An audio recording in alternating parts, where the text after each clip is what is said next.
पहले से।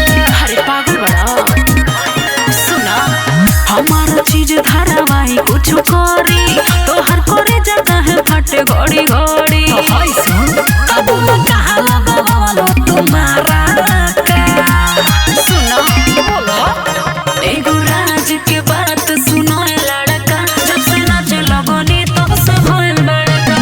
एगो राज के बात सुनो ए लड़का, जब से नाच लगनी तब से भइल बड़का।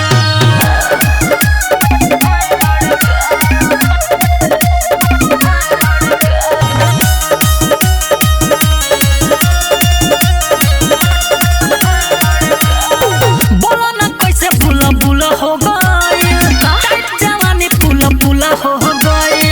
बोल रे अरे राजबा बानी छेदाइल हम अंदर अंदर। अच्छा। सूरज सूर्य सुनो जीतू जितेंद्र।